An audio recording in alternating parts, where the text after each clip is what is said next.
Assalamualaikum warahmatullahi wabarakatuh. Gimana kabarnya teman-teman semuanya? Ada ayam di situ nggak apa-apa ya. Semoga semuanya dalam keadaan sehat walafiat. Nah, hari ini kita akan membahas tentang faktor penyebab dan dampak dari konflik sosial. Minggu lalu kita sudah membahas tentang pengertian konflik sosial dan saya rasa teman-teman sudah pada paham ya.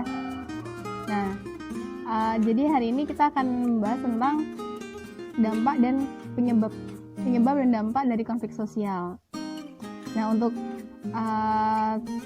membahas lebih detail lagi tentang konflik sosial, saya akan sedikit mengulang materi konflik sosial pada pertemuan sebelumnya.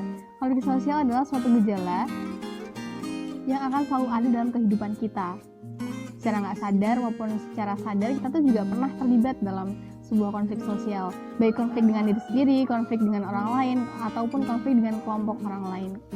Nah, gara-gara apa sih kita tuh bisa berkonflik? Nah, yang pertama nih, adanya perbedaan, baik perbedaan pendapat, tujuan, ataupun perasaan. Jadi kalau kita punya perbedaan pendapat dengan teman kelas kita, kemudian kita berkonflik, nah itu adalah salah satu bentuk penyebab dari konflik sosial. Nah, kemudian yang kedua, adanya perbedaan latar belakang wilayah. Jadi, kok bisa perbedaan pendapat, perbedaan latar belakang bisa menyebabkan seseorang itu berkonflik? Karena tempat tinggal seseorang akan mempengaruhi karakter seseorang itu. Contohnya misalnya orang Jawa dan orang Makassar. Orang Jawa dominan, dia mudah menggunakan perasaan, mudah baper gitu ya. Tapi kalau orang Makassar, ya dia mereka lebih agak keras gitu ya kalau ngomong. Sebenarnya itu nggak marah, tapi memang logatnya mereka kalau bicara itu agak keras kayak gitu. Nah, yang ketiga adalah perbedaan kepentingan. Contohnya misalnya bos di sebuah perusahaan dan karyawan di salah satu perusahaan.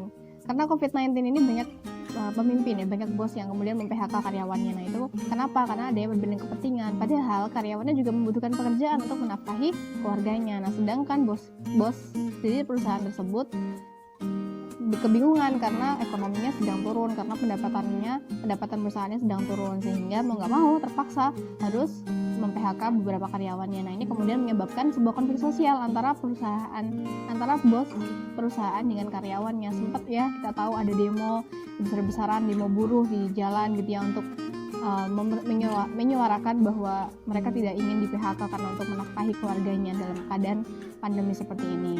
Nah, kemudian yang keempat adanya perubahan nilai, yaitu perubahan nilai yang ada di masyarakat. Contohnya adalah seperti Gojek dan Ojek. Dulu awalnya sebelum kita terpengaruh dengan globalisasi, dampak globalisasi, kita kalau mau pergi, kita kalau mau kemana-mana kita harus ke ojek pangkalan gitu ya. Nggak bisa dengan mudah saat ini, hanya dengan menggunakan handphone kita bisa belanja. Nah, kira kita cukupkan untuk materi hari ini. Silahkan teman-teman bergabung di forum diskusi di bawah ini. Sampai bertemu di pertemuan selanjutnya. Bye.